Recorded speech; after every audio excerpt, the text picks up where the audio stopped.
Good. Hi friends, how are you? Hope you are doing great. Last క్లాస్లో నేను discuss చేశానండి conclusive evidence ఎలా అవుతుంది సర్టిఫికేట్ ఆఫ్ ఇన్కార్పొరేషన్ అనేది. దాంట్లో ఏం మాట్లాడుకున్నామంటే once the certificate of incorporation had been issued by the ROC to the company concerned from the date onwards which is mentioned on the certificate of incorporation should be treated as the date of commencement of the company or the date on which the company comes into existence or gets its legal viability. That's the core concept that we have discussed in the last video. Today what we are going to discuss in this video? Today we are going to discuss about the doctrine of constructive notice as well as the doctrine of indoor management, which are really very important in the basic chapters. The starting చాప్టర్స్లో ఏదైనా important concepts ఉన్నాయంటే నిన్న మనం discuss చేసింది, ఇప్పుడు మనం discuss చేసుకోబోయేది and doctrine of ultra vires and one more thing, ఇంకోటి ఏంటంటే అండి subsidiary company and holding company concepts. మనం నెక్స్ట్ వీడియోస్లో వాటిని కూడా మనం డిస్కస్ చేస్తాం. ఇవాళ మనం ఏం డిస్కస్ చేద్దామంటే the present topic is doctrine of constructive notice as well as indoor management. Before doing so నేను మీకు చిన్న రిక్వెస్ట్ చేస్తాను, ఏం లేదండి, I'm giving my support by placing my videos on YouTube for free of cost. But ఒక ఫ్యాకల్టీకి జనరల్గా ఏంటంటే ఒక ఎంథూజియాజం, ఇంకొంచెం మంచి వీడియోస్ చేద్దాం, ఇంకొంచెం మంచి టాపిక్స్ని కవర్ చేద్దాం అని చెప్పడంలో ఎక్కడ ఎంథూజియాస్టిక్గా మేము ఉంటామంటే యాజ్ ఎ ఫ్యాకల్టీలో అందరూ ఇలానే ఉంటారు జనరల్గా. అండ్ ఫ్యాకల్టీస్ అందరూ మీరు ఎక్కువ మంది చూసి ఎక్కువ మందికి మీరు షేర్ చేసి ఎక్కువ మంది సబ్స్క్రైబ్ చేస్తున్నారనుకుంటే మాకు కూడా అదో రకమైన ఉత్సాహం ఉంటుంది. మంచి వీడియోస్ చేద్దాం, పిల్లల కోసం ఇంకొంచెం మంచి టాపిక్స్ని కవర్ చేద్దాం, ఇంకొంచెం మంచి బుక్స్ అన్నీ చూసి కూడా కవర్ చేద్దాం అన్న ఒక ఉత్సాహం ఉంటుంది. Of course I think you catch my point. But I'm going to request you, please share, subscribe and press the bell icon. మీరు ప్రెస్ చేస్తే ఏమవుతుందంటే నెక్స్ట్ టైం నుంచి మనం ఎప్పుడు కొత్త వీడియోని అప్లోడ్ చేసినా సరే అది మీకు వచ్చేస్తుంది. నౌ లేట్ చేయకుండా అసలు డాక్ట్రైన్ ఆఫ్ కన్స్ట్రక్టివ్ నోటీస్ అంటే ఏంటో చెప్తాం. The text, the meaning of the essence of the text in the sense the letter, spirit of the letter, essence of the doctrine ఏమిటండి అంటే ignorance and negligence of the outsider should not be protected even though he sustained loss. మళ్ళీ చెప్తున్నాను చూడండి, అమాయకత్వము లేకపోతే నిర్లక్ష్యము, ఈ రెండు కూడా అవుట్ సైడర్ కంపెనీతో డీల్ చేసేటప్పుడు ఈ రెండు కనుక అవుట్ సైడర్లో ఉంటే లేదా ఏదన్నా ఒకటి ఉన్నా అతను కనుక నష్టపోతే ఈ నెగ్లిజెన్సీ వల్ల లేకపోతే ఈ ఇగ్నోరెన్స్ వల్ల తనకు జరిగే నష్టాన్ని కంపెనీ భర్తీ చేయదు, లా ప్రొటెక్ట్ చేయదు. సమ్ సార్ట్ ఆఫ్ థింగ్స్ ఎలా కనిపిస్తాయంటే అండి, this works in favourable to the company and adverse effect ఏమో అవుట్ సైడర్ మీద ఉంటుంది. ఎందుకని outsider is not going to be protected by the court of law even though he sustained loss. Why? Because law assumes that when an outsider is dealing with the company, this is what the essence of the doctrine of constructive notice. When an outsider dealing with the company, the courts presume that he must have read and understood in a clear-cut manner what is there in the memorandum, articles and other documents. ఏముంటుంది, ఎవరైతే out cider ఉన్నాడో కంపెనీతో deal చేసుకునేటప్పుడు తప్పనిసరిగా అతను memorandum of అసోసియేషన్లో, articles of అసోసియేషన్లో లేదా అదర్ రిక్వైర్డ్ డాక్యుమెంట్స్లో ఏముందో తెలుసుకొని చదివి అర్థం చేసుకొని మాత్రమే అతను కాంట్రాక్ట్లోకి ఎంటర్ అయ్యాడు లేదా అతను ఇన్వెస్ట్ చేసాడు, కంపెనీతో డీల్ అయ్యాడు అనే ఒక ఎజంప్షన్ ఉంటుంది. అలా కాకుండా అవుట్ సైడరు అలా మెమొరాండమ్ ఆఫ్ అసోసియేషన్ కానీ ఆర్టికల్స్ ఆఫ్ అసోసియేషన్ని either by ignorance or by negligence, అమాయకత్వం తెలియకపోవడం వల్ల కానివ్వండి లేదా నిర్లక్ష్యం వల్ల కానివ్వండి, చదవకుండా అర్థం చేసుకోకుండా కనుక కాంట్రాక్ట్లోకి ఎంటర్ అయితే, even though he sustains loss because of that reason, court will not protect him. This is what exactly the doctrine of constructive notice says. In a reputed case, T.N. Pratt Limited versus E.D. Samson and Co. Limited. Note down by taking a pen and book. మనం ఏదో చదువుతున్నాను, నేను ఏదో class చెప్తున్నాను, మీరేదో సరదాగా అన్నట్టు కాకుండా take it as serious one. ఎందుకంటే మనం ఎగ్జాక్ట్ సబ్జెక్ట్ ఇస్తున్నాం కాబట్టి మీరు కూడా నోట్ డౌన్ చేసుకొని దాని తర్వాత కూడా మీరు ప్రిపేర్ అయితే బాగుంటుంది. అఫ్ కోర్స్ ఈ బుక్ ఏమిటండి అని అంటే, నేను టోటల్గా not the ambassador or promoter of this author Munish భండారీకి నేనేం ప్రమోటర్ని కాదు, లేకపోతే అతని బుక్ని ప్రమోట్ చేద్దామని కాదు. ఇదేం పెయిడ్ ప్రమోషన్స్ కావండి. నేను ఏ బుక్ని టీచ్ చేస్తున్నానో మీకు కనుక తెలిస్తే, ఒకవేళ మీకు నా క్లాసెస్ నచ్చితే ఆ బుక్లో మీరు ప్రిపేర్ అవుతారనేసి మునీష్ భండారీ బుక్ నేను ప్రిపేర్ అవుతున్నాను, అంటే నేను మీకు టీచ్ చేస్తున్నాను. ఇన్ కేస్ మీకు హార్డ్ కాపీ కావాలి అని అనుకుంటే మునీష్ భండారీ తీసుకోండి. రైట్. టిఆర్ ప్రత్ limited versus ED Samson and co limited. In this reputed case, the court is held that once the articles of association, memorandum of association and other required documents had been filed by the company with the ROC, those documents will become as the public documents, and the courts has a presumption. It presumes, the court presumes that the outsider who is dealing with the company had read and understood in clear manner what is there and what is the content of both the documents. మెమొరాండాన్ని, ఆర్టికల్స్ని అతను చదివే కాంట్రాక్ట్లోకి enter అయ్యాడు అనే ఒక చిన్న presumption అనేది ఒకటి ఉంటుంది. Okay, ఒకవేళ అతను చదవకుండా నెగ్లిజెన్సీతో కనుక కాంట్రాక్ట్లోకి ఎంటర్ అయితే తనకి ఏదైనా నష్టం వచ్చినా కూడా కోర్ట్స్ అనేవి బేర్ చేయవు, అంటే ఆ లాస్ని కాంపన్సేట్ చేయవు. కోర్ట్స్ ఎప్పుడు బేర్ చేయలేండి, ఆ లాస్ని ఎప్పుడు కాంపన్సేట్ చేయవు. Okay, good. ఇందులో ఇంకొక రెప్యూటెడ్ కేస్ స్టడీ కూడా ఉందండి. ఏమిటంటే అది కోట్ల వెంకటస్వామి వర్సెస్ సి రామ్మూర్తి. కోట్ల వెంకటస్వామి వర్సెస్ రామ్మూర్తి. ఈ కేసులో ఏమైంది అని అంటే, the articles of association of a company clearly stated that, అంటే ఆర్టికల్స్ ఆఫ్ అసోసియేషన్లో చాలా క్లియర్గా ఉంది. ఏమని ఉందంటే, each and every document issued by the company must have to be signed by 3 persons. One is the managing director and the other one is the secretary and the third one is the working director. Yes, of course, managing director ki working director ki చాలా differences ఉంటాయి.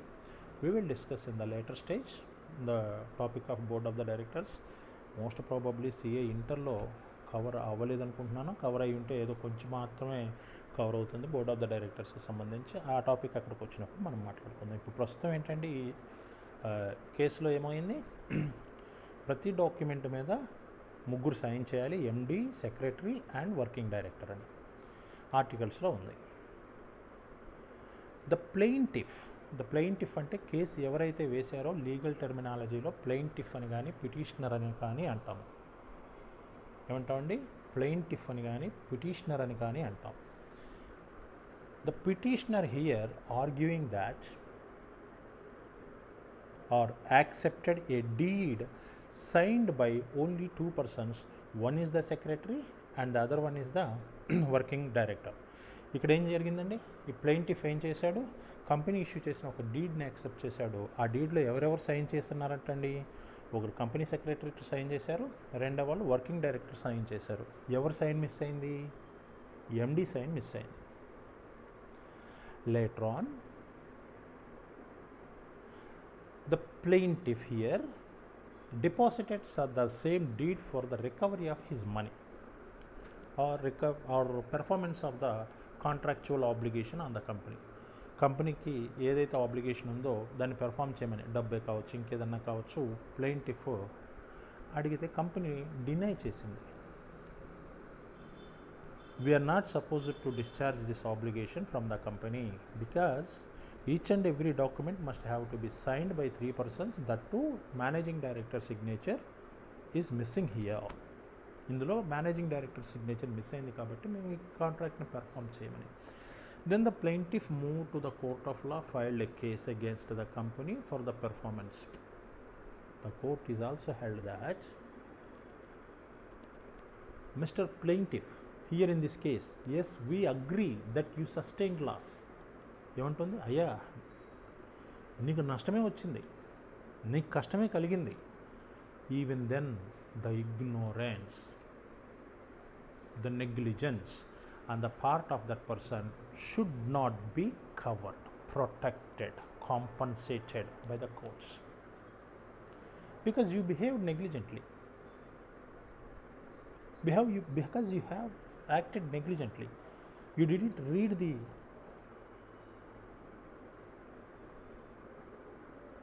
articles, you didn't read the memorandum. Articles మీరు చదివినట్టయితే అందులో 3 సంతకాలు అవసరం అని తెలిసి ఉన్నట్టయితే మీరు 3వ సంతకం లేకుండా మీరు ఆ డీడ్ని, ఆ బాండ్ని యాక్సెప్ట్ చేసేవాళ్ళు కాదు. కానీ మీరు ఇక్కడ యాక్సెప్ట్ చేశారు. So you should not be covered. This is what exactly the doctrine of constructive notice says. ఏం చెప్పిందండి డాక్ట్రైన్ ఆఫ్ కన్స్ట్రక్టివ్ నోటీస్ ఇక్కడ? డాక్ట్రైన్ ఆఫ్ కన్స్ట్రక్టివ్ నోటీస్ ఏమని చెప్తుందంటే ignorance and negligence on the part of the person are out cider who is dealing with the company should not be compensated, should not be made good by the courts. On the other hand, complete contrast ఉంటుంది indoor management అనేది. Indoor management ఏమని చెప్తుందంటే, let me take a simple example. Say for example this is the company and this is the outsider అని అనుకుందాం. The indoor management, the wording itself says that, or the courts says that, or law says that to an outsider has no obligation to inquire the matters which are happening within the organization. Let me put together again. When an outsider is there, the outsider is not obligated, not expected to look into the matters which are happening within the organization. That means nothing but the administrative things. That is nothing but the managerial things. How it is possible? And this outsider, when he is out of the company, outsider, very new person to the company, how he is having the access with the internal matters of the company? Company యొక్క internal మేనేజ్మెంట్లో, company యొక్క internal ప్రాసెస్లో, within the doors లోపల జరిగేటటువంటి అంశాలని ఇతను ఎలా తెలుసుకోగలడు? అందువల్ల ఏమని చెప్తుందంటే, లా ఏమని చెప్తుందంటే, in case if an outsider who dealt with the company, కంపెనీతో ఎవరైతే డీల్ చేశారో outsider, if this person sustains any loss due to the irregularities of management, mismanagement, if he sustains loss, that loss should be covered, should be compensated to him by the courts. Hence this is in favor of the outsider, whereas the doctrine of constructive notice acted against the outsider, but the doctrine of indoor management is acting in favor of the outsider, because this outsider is innocent. He doesn't know what is happening inside, indoor of the organization's management, administration. Am I right or not? Let me take a simple example in this regard. Here also we are having a repeated case regarding this also. T rule, Tarkand rule antamandi idi. T rule antam. Let me see what is there exactly in Royal British Bank versus Tarkand. Royal British Bank versus Tarkand. ఈ కేసులో ఏమైంది అని అంటే అండి, articles of a company stated that the directors could borrow money on behalf of the company if they are so authorised by the resolution passed in the general meeting. ఏమని ఉందంటే ఆర్టికల్స్లో, general మీటింగ్లో అంటే మెంబర్స్ మీటింగ్ జరుగుతుంది. We will discuss in the meetings also what is the annual general meeting, what is the extraordinary general meeting. All things will be discussed in the later stage. Maybe it might be the end point of our company la discussion also. ఆ general మీటింగ్లో shareholders resolution support లేకుండా company కోసం ఎవరు కూడా అప్పు చేయకూడదు అని తెలిసిందే ఇండోర్ మేనేజ్మెంట్లో. See for example, let me put together the characters. This is the bank and this is the board of the directors of the company. This board of the directors of the company approached this bank. What happened? This board of the directors of the company approached this bank for the borrowing of money. Then this bank manager asked them to furnish the articles of association of the said company, approached company. These directors furnished, say for example this document as their passed resolution. So this is the resolution had been passed in the general meeting. By the evidence of the document,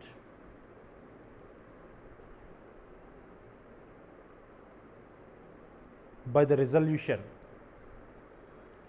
given by this company's director to the bank manager lent money to this bank, not to this company. ఏం జరిగింది ఇక్కడ? Board of the directors బ్యాంక్ని approach అయితే bank వాడు articles of అసోసియేషన్ని చాలా క్లియర్గా చూసి, బాబు మీకు జనరల్ మీటింగ్లో షేర్ హోల్డర్స్ పాస్ చేసిన రెజల్యూషన్ అవసరం ఉంది కదా, అది పాస్ చేశారా అంటే కంపెనీ వాళ్ళు, సార్ ఇదిగోండి మా రెజల్యూషన్ అని ఇది సబ్మిట్ చేశారు. దేర్ బై బ్యాంకు మనీని లెండ్ చేసింది. రీపేమెంట్ దగ్గరకు వచ్చేసరికి బ్యాంక్ డినై చేస్తుంది. ఏమని డినై చేస్తుందంటే, whatever the resolution submitted to the bank while we are having bank loan had not been properly passed in the general meeting. మేము general మీటింగ్లో దాన్ని ప్రాపర్గా పాస్ చేయలేదండి, మేము సరిగ్గా దాన్ని పాస్ చేయలేదు, కంపెనీలో ఇంప్రాపర్గా ఇర్రెగ్యులర్గా ఆ రిజల్యూషన్ పాస్ చేశారు. కాబట్టి ఇప్పుడు మేము మీకు సబ్మిట్ చేసిన రిజల్యూషన్ ఉందే అప్పు తీసుకునేటప్పుడు, that resolution is nullified, it's not working because irregularly passed resolution ఇది, కాబట్టి మేము పే చేయం. Then the bank approach the court of law. Now the court said, as a bank manager, whatever the precautions that he needs to take under the constructive notice, bank మేనేజర్గా constructive నోటీస్లో తను ఏ జాగ్రత్తలు అయితే తీసుకోవాలో అవి తీసేసుకున్నాడు ఆల్రెడీ. ఏమన్నాడు?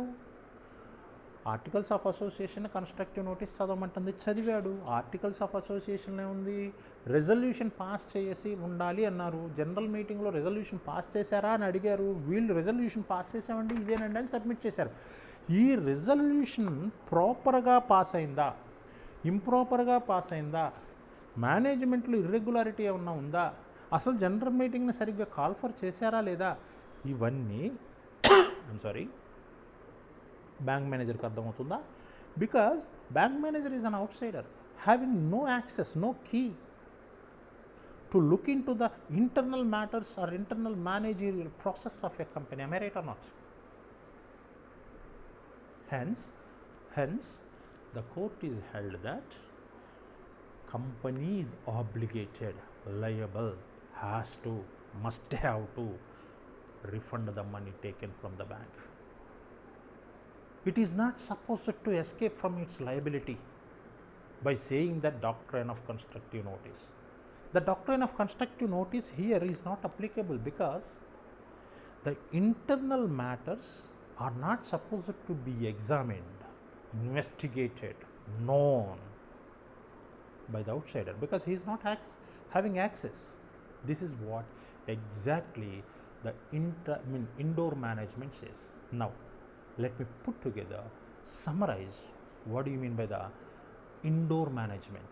Indoor management says, in case if an outsider, innocent outsider who is not having knowledge of the internal matters and having no access of the internal management, sustains any loss because of the irregularities in the management of your company, must be compensated. Whereas constructive notice says that as an outsider you must have to look into the matters of, look into the provisions, rules of the articles and other required documents, thereby you should have to enter into the contract, otherwise you will not be protected. This is what the constructive notice says.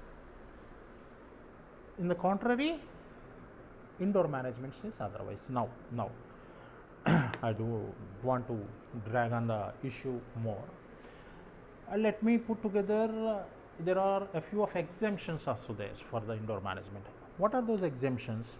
అంటే ఈ exemptions what do you mean by exemption together? మీరు అనుకోవచ్చు, ఎందుకు sir what do you mean by exemption అని కూడా చెప్తున్నారు, indoor management అంటే కూడా ఏదో చెప్తున్నారు. నా వీడియోస్ చూసేవాళ్ళు జనరల్గా ఏమవుతుందంటే అండి, అయితే బిగినర్స్ అయి ఉండొచ్చు, అంటే స్టార్టింగ్ సిఏ ఇంటర్ చదువుతూ ఏదో లా ఫస్ట్ టైం నా వీడియో చూసిన వాళ్ళు అయి ఉండొచ్చు, లేదా ఆల్రెడీ ఒకసారి కోచింగ్ తీసుకున్న వాళ్ళు అయి ఉండొచ్చు. In case if that person already gone through a coaching and again he is listening to my videos, నేను చెప్తున్న ఈ చిన్న ఈ క్లారిఫికేషన్స్ కూడా అతనికి ఏమనిపిస్తాయి అంటే బోర్ ఫీలింగ్ అవుతుంది, లేకపోతే ఇంకోటి అవుతుంది. బట్ నేను దృష్టిలో పెట్టుకునేది ఏంటంటే బిగినరు, మీకేమీ తెలీదు, ఫ్రమ్ ద స్క్రాచ్ అన్న ఉద్దేశంతో చెప్తూ ఉంటాను. కాబట్టి ప్రతి చిన్న విషయాన్ని కూడా నేను మీకు చెప్తూ ఉంటాను. Right, what do you mean by exemption? Exemption అంటే rule is rule for all అన్నట్లు కాకుండా కొన్ని ప్రత్యేకమైన సందర్భాల్లో కొన్ని ఎక్సెప్షన్స్ ఉంటాయి. ఎక్సెప్షన్స్ అంటే ఈ విషయాల్లో ఇది పనిచేయదు. డాక్ట్రైన్ ఆఫ్ ఇండోర్ మేనేజ్మెంట్ కూడా కొన్ని విషయాల్లో పనిచేయదు. Doctrine of indoor management will not works out in a few cases. What are those few cases? When someone is really having the internal management or access to the internal management, he cannot be protected under this doctrine. అంటే వాడికి కంపెనీలో ఇంటర్నల్గా ఏం జరుగుతుందో, ఒకవేళ వాడు కంపెనీకి insider కనుక అయినట్టయితే he will not be protected under this doctrine. Let me put together by a case. ఇక్కడ Howard versus patent ivory manufacturing company. Howard versus patent ivory manufacturing company. ముందే చెప్పాను, మునీష్ భండారీలో ఇవన్నీ ఉంటాయండి, మీరు చూసుకోండి. ఎందుకంటే నేను ఫాలో అయ్యే వర్షన్, మీరు ఫాలో అయ్యే వర్షన్ కనుక వేరే కనుక అయినట్లయితే మునీష్ భండారీ అంటే వేరే బుక్ అయినట్టు, మీ దగ్గర మునీష్ భండారీ ఉంటుంది, పేజ్ నెంబర్స్ వేరే ఉండొచ్చు. జనరల్గా చాప్టర్ 9లో కవర్ అయింది ఇది. Okay, knowledge of irregularity heading ఏముంటుంది? Knowledge of irregularity. Let me put together by taking a simple example. ఇప్పుడు ఫర్ ఎగ్జాంపుల్ నేను బోర్డ్ ఆఫ్ ద డైరెక్టర్ అనుకోండి ఒక కంపెనీకి. ఆ కంపెనీలో ఇంటర్నల్గా మేనేజ్మెంట్లో ఏం జరుగుతుందో నాకు తెలియకుండా ఉంటుందా? ఉండదు కదా. ఇక్కడ ఎగ్జాక్ట్గా ఇక్కడ Howard versus patent every manufacturing కంపెనీలో కూడా అదే జరిగిందండి. Articles of association of that company says that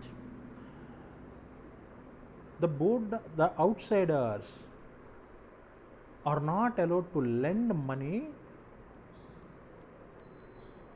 over and above £1,000 without having a resolution in the general meeting. Outsiders ఎవరైతే ఉన్నారో కంపెనీకి అప్పు ఇచ్చేటప్పుడు, అంటే కంపెనీ బారో చేసేటప్పుడు అవుట్సైడర్స్ దగ్గర నుంచి £1,000 కంటే ఎక్కువ బారో చేయాల్సి వస్తే తప్పనిసరిగా జనరల్ మీటింగ్లో షేర్ హోల్డర్స్ రెజల్యూషన్ పాస్ చేయాలి. అంటే అప్ టు £1,000 వరకు మీకు జనరల్ మీటింగ్లో రెజల్యూషన్ పాస్ చేయకుండానే తీసుకోవచ్చు. The board of the directors of the same company, ఇక్కడ జాగ్రత్తగా వినాలి. ఇదిగోండి ఇదే కంపెనీ, ఈ కంపెనీకి ఈయన బోర్డ్ ఆఫ్ ద డైరెక్టర్ అనుకుందాం, వీళ్ళు నలుగురు బోర్డ్ ఆఫ్ ద డైరెక్టర్స్. ఈ నలుగురు బోర్డ్ ఆఫ్ ద డైరెక్టర్స్ ఇదే కంపెనీలో పనిచేస్తూ వీళ్ళకి ఇంటర్నల్ మేనేజ్మెంట్ గురించి తెలియదా అండి, ఆర్టికల్స్ గురించి తెలియదా? వీళ్ళు ఏం చేశారు, కంపెనీకి £3,500 అప్పు ఇచ్చారు. ఎవరిచ్చారు? డైరెక్టర్స్. ఎవరికి ఇచ్చారు? కంపెనీకి. కంపెనీ ఆర్టికల్స్లో ఏముంది? అవుట్ సైడర్స్ ఎవరు కూడా కంపెనీకి £1,000 మించి జనరల్ మీటింగ్లో షేర్ హోల్డర్స్ రెజల్యూషన్ లేకుండా ఇవ్వకూడదనుందా? ఉంది. బట్ వీళ్ళు ఇచ్చారు. కంపెనీ తర్వాత వీళ్ళ అప్పును తీర్చడానికి డినై చేసింది. Company denied to repay the money to the directors. Then the directors moved to the court by saying that how we can know, sir, internal management. Then the court said, Adivoda, foolishness. Because of you are an internal part, you have an access to the internal management whom we protect under this doctrine of indoor management. ఎవరిని మేము protect చేస్తాం? Spirit అర్థం చేసుకోరు ఏంటి మీరు ప్రొవిజన్ని? That the court is saying that, not I'm asking you. Court ఏమంటుంది? మీరు స్పిరిట్ ఆఫ్ ద లాని ఎందుకు అర్థం చేసుకోలేకపోతున్నారు? మేము ఎవరిని ప్రొటెక్ట్ చేస్తున్నాం డాక్ట్రైన్ ఆఫ్ ఇండోర్ మేనేజ్మెంట్ కింద? ఎవరైతే అవుట్ సైడరు, ఇన్నోసెంటు, ఆర్గనైజేషన్లో మేనేజ్మెంటు, ఆర్గనైజేషన్లో అడ్మినిస్ట్రేషన్కి యాక్సెస్ ఉండదో, ఇన్నోసెంట్సో, వాళ్ళు నష్టపోతే, కంపెనీలో ఉన్న ఇర్రెగ్యులారిటీ వల్ల వాళ్ళు నష్టపోతే, ఆ కంపెనీలో నువ్వు ఇన్సైడర్వి కదయ్యా, one of the board of the డైరెక్టర్వి కదా, అర్థం ఉందా నువ్వు మాట్లాడేదానికి ఏమన్నాను? When you are having access, when you are having the irregularity, when you are having the knowledge of the administration, how can you be protected under this doctrine? Hence those persons who are having the knowledge of irregularities and dealt with the company, even though sustained loss, that cannot be protected. Here in this case also, this board of the directors who lent money to the extent of £3,500 are able to recover to the extent of £1,000, because up to £1,000 మీరు general మీటింగ్లో resolution లేకుండా తీసుకోవచ్చు. £1,000 దాటితే general మీటింగ్లో resolution లేకుండా మీరు lend చేయకూడదు. కాబట్టి £1,000 వరకు మీరు రికవర్ చేసుకోండి. Over and above £1,000, that means remaining £1,500 you will not be recovered, because you are having the knowledge to the internal matters of the organisation. Now the second one, where the negligency on the part of the outsider is there, who is dealing with the company, where suspicious grounds are apparent tenor. What do you mean by apparent tenor? అంటే on the face of the transaction మీకు suspicious grounds ఉన్నప్పుడు you cannot deal with the company. Thereafter, even though you sustained loss, you are not supposed to ask remedy from the court by showing the indoor management doctrine. How it is, sir? Let me put together. చెప్పనండి ఎలా అని. Sir ఇప్పుడు మీరు ఒక కాలేజ్కి వెళ్ళారు, చిన్న example, ఒక కాలేజ్కి వెళ్ళారు. ఆ కాలేజ్కి వెళ్ళి అడ్మిషన్ తీసుకోవాలనుకుంటున్నారు. ఎవరిని మీట్ అవ్వాలి అడ్మిషన్ తీసుకోవడానికి? Principal, correspondent, director, or director కనుక లేకపోతే ఇన్ఛార్జ్లో ప్రిన్సిపల్, ఇన్ఛార్జ్ డైరెక్టర్, ఎవరిని అరేంజ్ వాళ్ళని మనం మీట్ అవ్వాలి. మనం ఫీజు మీద నెగోషియేట్ చేయాలి, మనం సీట్ తీసుకోవాలి, ఫీజు పే చేయాలి. అలా కాకుండా మీరు వెళ్ళినప్పుడు ఆ కాలేజీ అకౌంటెంట్ చైర్లో కూర్చొని ఉన్నాడు, లేదా ఆ కాలేజ్ క్లర్క్ చైర్లో కూర్చొని ఉన్నాడు. మీరు వెళ్ళగానే ఆ రెండు మాస్టర్ అన్నాడు, మాకు సీట్ కావాలని మీరు అడిగారు, ఇస్తానండి అన్నాడు. ఇస్తానండి అంటున్నాడు. ఆడు బోర్డు చూశారు, అక్కడ నేమ్ ప్లేట్ చూస్తే క్లర్క్ అని ఉంది. వాడు బోర్డు చూశాడు, ఆ బోర్డు చూస్తే ఆడి మీద అకౌంటెంట్ అని ఉంది.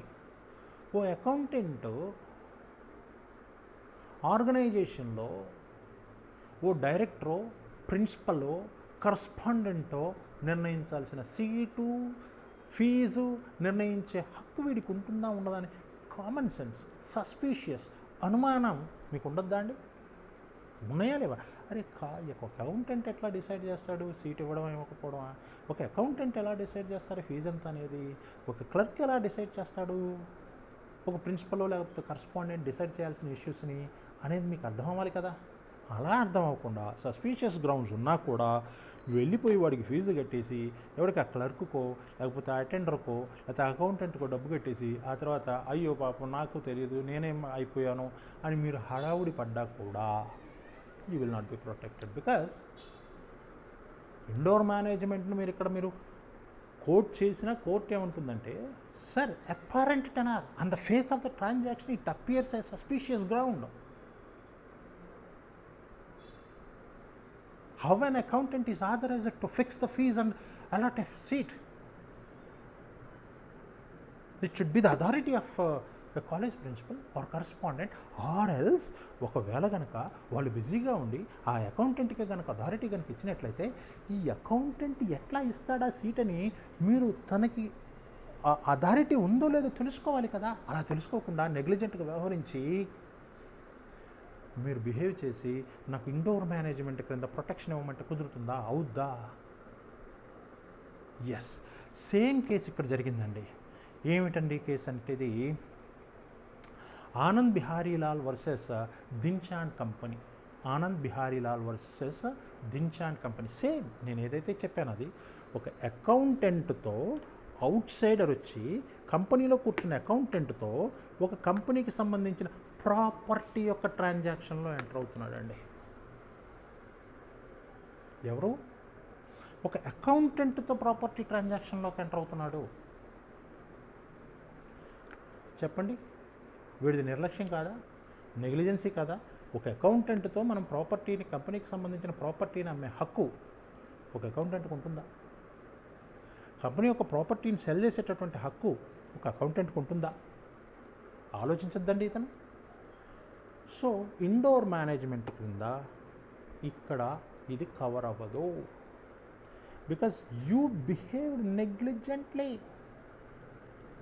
irresponsible, suspicious grounds are apparent tenor on the face of the transaction while you are entering into the contract. అక్కడ మీకు డౌట్ఫుల్గా ఉంది అక్కడ ట్రాన్సాక్షన్, మరి మీరు వెనక్కి వెళ్ళాలి కదా. అలా కాకుండా మీరు ట్రాన్సాక్షన్లోకి ఎంటర్ అయిపోయి నష్టం జరిగిందని ఇప్పుడు కోర్టు చుట్టూ తిరిగినంత మాత్రాన డాక్టర్ ఆఫ్ ఇండోర్ మేనేజ్మెంట్లో మీకు ప్రొటెక్షన్ ఏమీ రాదు. అంటే ఇక్కడ నేను 2 ఇష్యూస్ని డిస్కస్ చేశాను. ఒకటి ఏమిటండి, మీరే ఇంటర్నల్ అయ్యి మీకు ఇర్రెగ్యులారిటీ గురించి తెలిసిన డాక్టర్ ఆఫ్ ఇండోర్ మేనేజ్మెంట్ వర్తించదు, exception where you know the irregularity. రెండవది ఏంటండి, సస్పీషియస్ గ్రౌండ్స్, మీ నెగ్లిజెన్సీ, మీ ఇర్రెస్పాన్సిబిలిటీ ఉన్నా కూడా డాక్టర్ ఆఫ్ ఇండోర్ మేనేజ్మెంట్ క్రింద మీరు ప్రొటెక్షన్ పొందలేరు. ఇక 3, illegal transactions.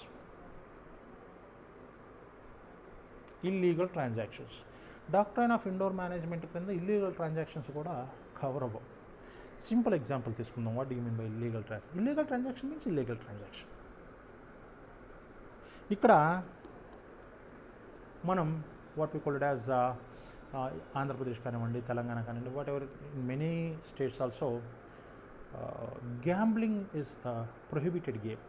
Gambling, crossword puzzles, card games for the bet. ఇంట్లో ఎవరన్నా ఆడుకుంటుంటే, స్నేహితులు ఆడుకుంటుంటే అది నేరం కాదు, కానీ అది బెట్, డబ్బుకు కనుక ఆడుతుంటే.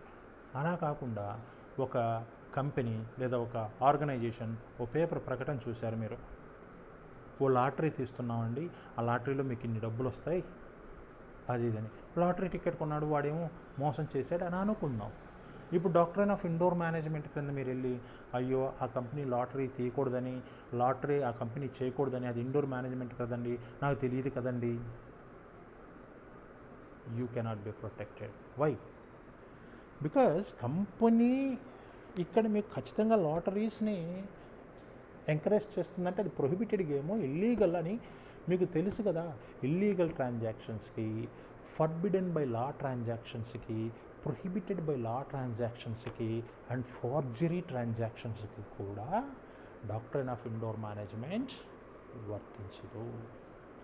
అంటే if one person enters into a contract with the company for an illegal transaction, for a forged transaction, for a manipulated mala fide ఇంటెన్షన్స్తో ట్రాన్సాక్షన్స్లోకి ఎంటర్ అయ్యి ఆ తర్వాత డాక్టర్ ఆఫ్ ఇండోర్ మేనేజ్మెంట్ క్రింద నాకు నష్టం జరిగింది, మీరు నాకు ప్రొటెక్షన్ ఇవ్వండి అని అంటే కోర్ట్స్ ఇవ్వవు. సో డాక్టర్ ఆఫ్ ఇండోర్ మేనేజ్మెంట్లో మనకు వర్తించినవి అంటే ఎక్సెప్షన్స్ ఏమున్నాయండి? ఏమిటంటే, ఒకటి నాలెడ్జ్ ఆఫ్ ఇర్రెగ్యులారిటీ మీకు తెలిసిన, లేదా సస్పీషియస్ గ్రౌండ్స్ ఉన్నా, లేదా మీరు ఇర్రెస్పాన్సిబుల్గా నెగ్లిజెంట్గా వ్యవహరించిన. 4 ఇల్లీగల్ ట్రాన్సాక్షన్స్కి కానీ. 5 ఫోర్జ్డ్ ట్రాన్సాక్షన్స్కి కానీ ప్రొహిబిటెడ్ ట్రాన్సాక్షన్స్కి కానీ వీటి రేటుకి కూడా డాక్ట్రైన్ ఆఫ్ ఇండోర్ మేనేజ్మెంట్ అనేది వర్తించదు. So we will meet again in the next class. Hope you subscribed my channel and hope you are going to share my content also. Thank you. Bye. Take care.